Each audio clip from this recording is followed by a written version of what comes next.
All right, everybody. Welcome back to another episode of Tales and Tunes. This show where we tell the tales behind the shoes. Where we tell the tales behind the tunes. The show where we take one take and one take only. As we've noticed in this intro. There's already enough perfection out there, people, so let's get some authenticity back. And let's enjoy some of the mistakes that come with living. Am I right? This week's episode, I'll be chatting about a Coldplay song called Viva La Vida. Viva La Vida was a number one hit in 2008. It is written by Chris Martin. It has, it became the best-selling album worldwide, selling 6.8 million copies, beating AC/DC and Mamma Mia soundtrack in that year. Man, that throws you back, doesn't it? And I want to try and get these factual things out of the way real quick, because while doing my research for this song, I stumbled upon a vast amount of knowledge about the song that I had no idea about. So I want to get to that quickly, to be fair. So, what do we have? Best-selling album. What do we have? Billboard top 10 album.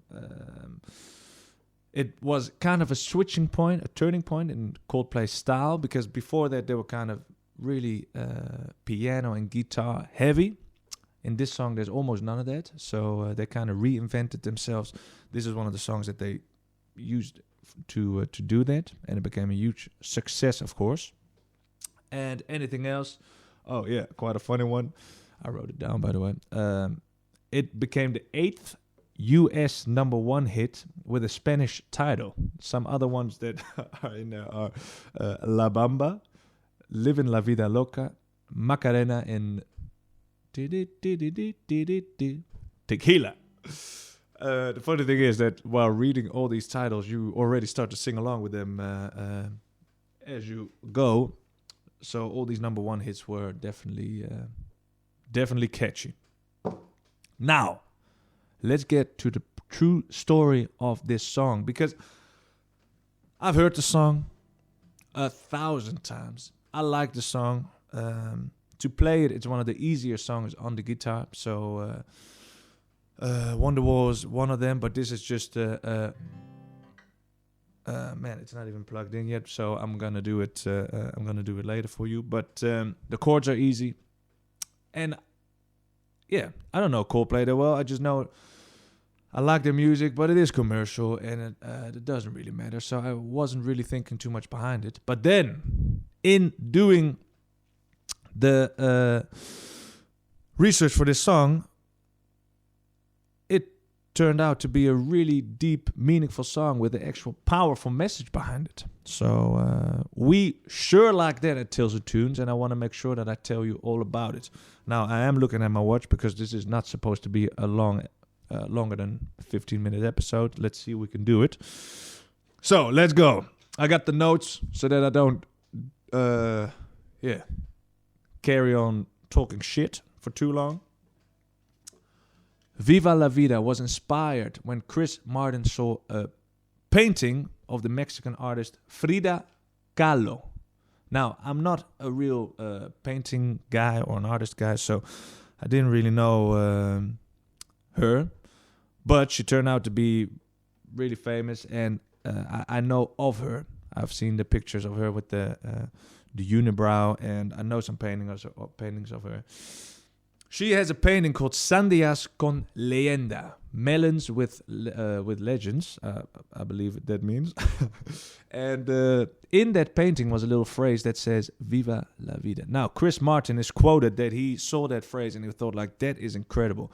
This woman has had a tough life. I mean, she had polio when she was a child, which paralyzed one of her legs. When she was 18, she was sitting in a bus and she got hit by a tram, sending shards of metal through her body and paralyzing her basically leaving her bedridden for the next year. That's when she discovered painting. So The thing that blew Chris Martin's mind, the lead singer of Coldplay, was that here she is, having had a tough life, as you can easily say. And here she is painting a thing that says Viva La Vida, which is basically love life, indirect translation. But so he thought that was crazy and really inspiring. Now, shall we get on to the next post-it then, people? Viva La Vida is also the album title. And on the album cover, you see a painting, a redoing of the 1830 painting Liberty Leading People by Eugène Delacroix. It is a painting of the French Revolution, people. And so it turns out Viva La Vida is a retelling of the French Revolution and the death of King Louis XVI. A short Google has put me into the position of retelling this story for you guys. Just before the French Revolution, France was into shit. There was famine, there was drought, there was poverty, there was unemployment. People were not happy. And French, if you know the French a little bit, they do not need an excuse to strike and start a revolution. So it is that there's a lot of historical evidence that suggests that they did have a lot of reason to be pissed off, but and that it wasn't just a week of being a little bit frustrated or a week of rain. No, there was terrible things going on in the French Republic, and the people weren't happy, and they started a revolution. Now, monarchy overthrown, king imprisoned by its own people, and then with a very short, what do you call it? Court, judicial, he was sentenced to death by guillotine. Now, the interesting thing is that the song is written from the king's perspective, as he apologizes to the people and accepts his fate. Now, obviously, the French people and the revolutionists get celebrated as heroes, and that's only correct because they were not happy. The king was not doing a lot to help them, to improve their situation. He just fled back into his castle, and that was his reaction to the crisis. And the people were not happy with it. But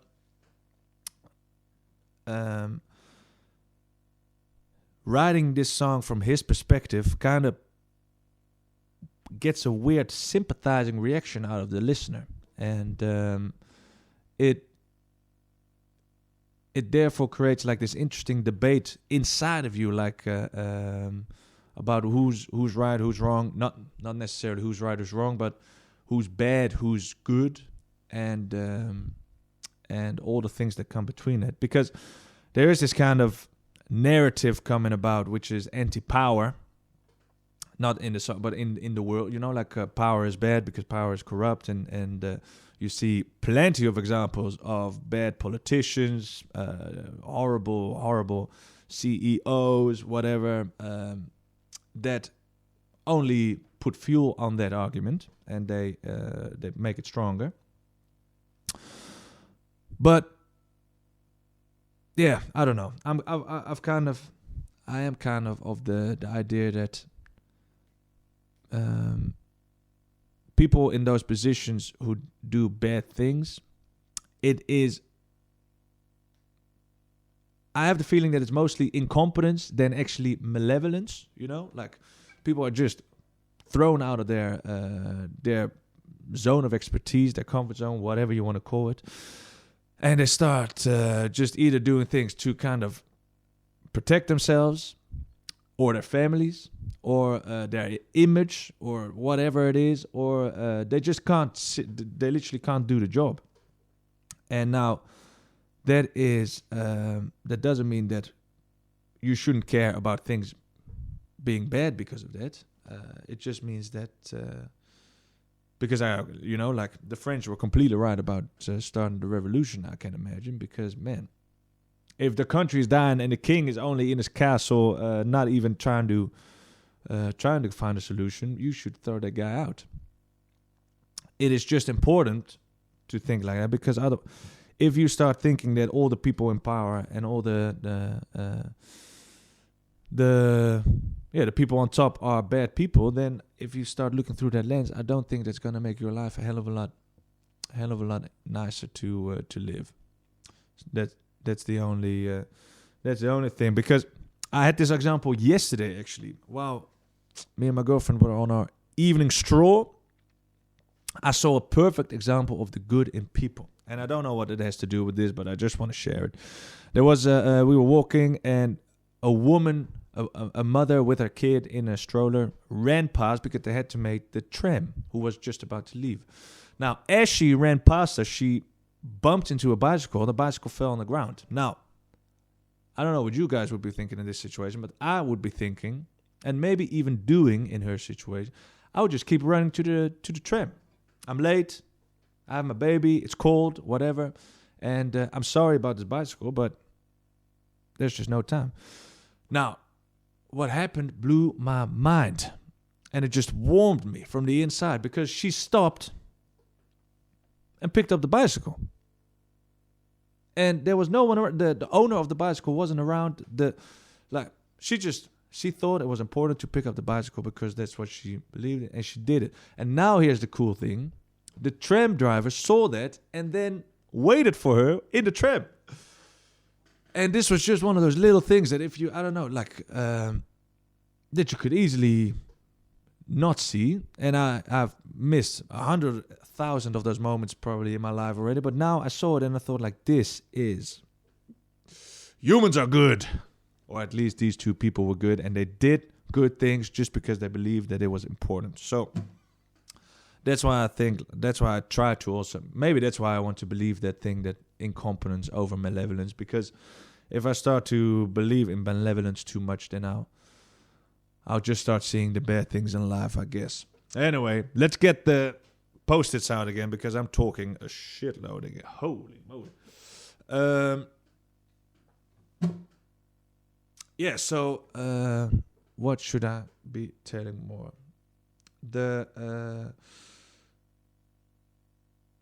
Let's get into it. So the song starts off with, I used to rule the world, seas would rise when I gave the word. Powerful, powerful man. Now in the morning I sleep alone. Sweep the streets I used to own. Oh my God. Talking about being back with both feet on the ground.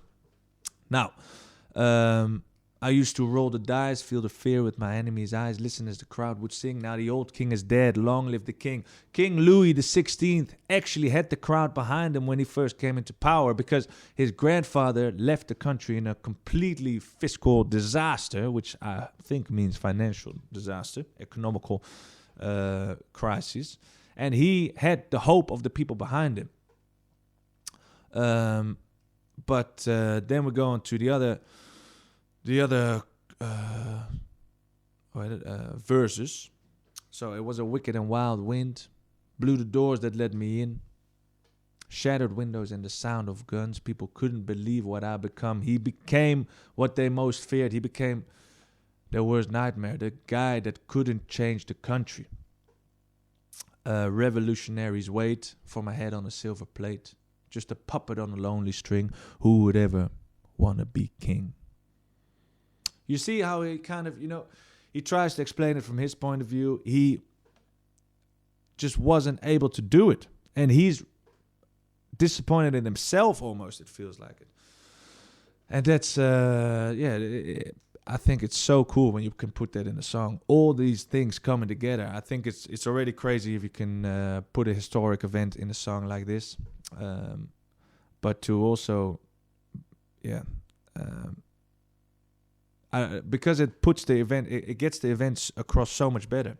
If you read this in a book, you would be like, yeah, right, fair enough. But now you hear it in a song, you are in the actual situation. I think that's really cool. So the chorus, I hear Jerusalem bells are ringing, Roman cavalry choirs are singing.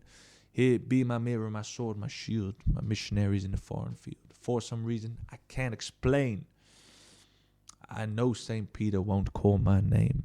That's in the second verse, and it's a slight dig at Christianity because St. Peter is the guy who receives you in heaven and kind of gives you the old or this one. And so King Louis XVI already kind of expects not to go into heaven just because of the public opinion, but he still believes that he's a good man. He just did bad thing, or he just didn't do a good job. Man, I think it's time to start playing this song. I just what I said. Cool when people can put historical events in lyrics like this,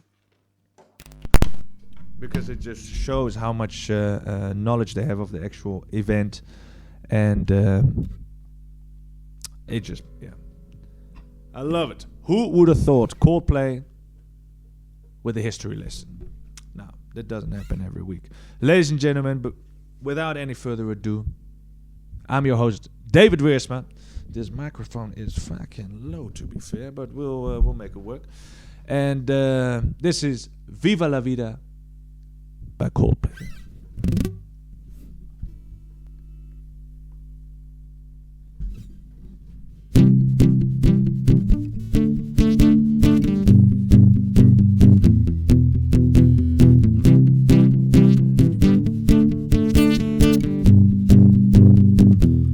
I used to rule the world.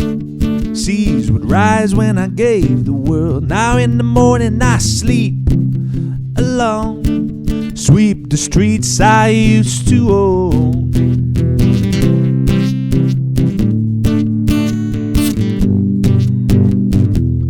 I used to roll the dice, feel the fear in my enemy's eye. Listen as the crowd would sing.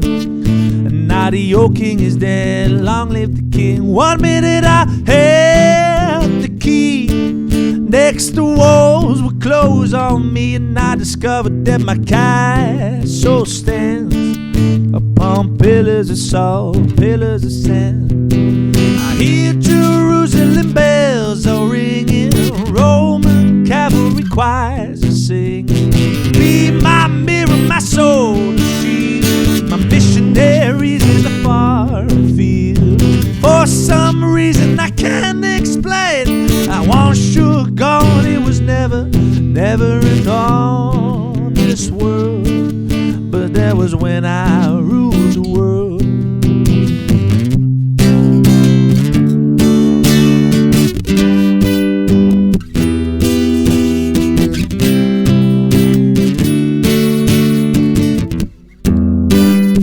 It was a wicked and wild wind, blew the doors that let me in, shattered windows and the sound of drums.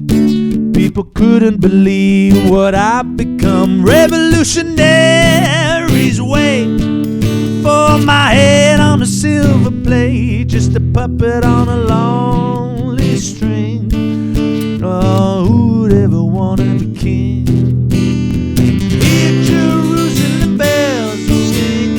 Roman cavalry choirs are singing. Be my mirror, my sword and shield, my missionaries in the far field. For some reason I can't explain, I know St. Peter won't call my name. Never in all this world, but that was when I ruled the world.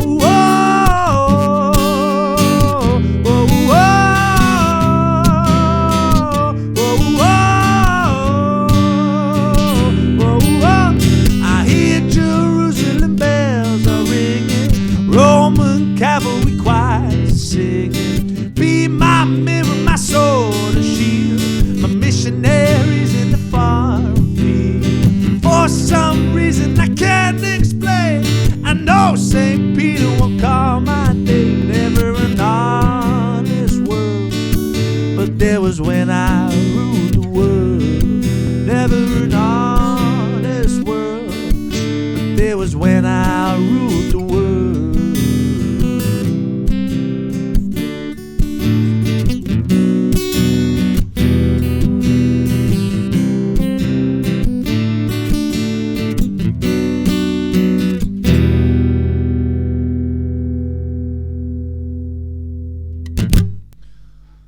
All right, man. All right. Viva La Vida by Coldplay. Yeah, I first thought about singing this song when I saw a live acoustic version of it on the Howard Stern show. Just Chris Martin and his acoustic guitar. And man, if you want to see something good, you should look at that video. His voice is so clean. Anyway, a history lesson. Viva La Vida. Inspired by Frida Kahlo's painting Sandías con Leyenda, and talking about the French Revolution. Thank you for watching, and see you next time. Never an honest world, but there was when I ruled the world. Never an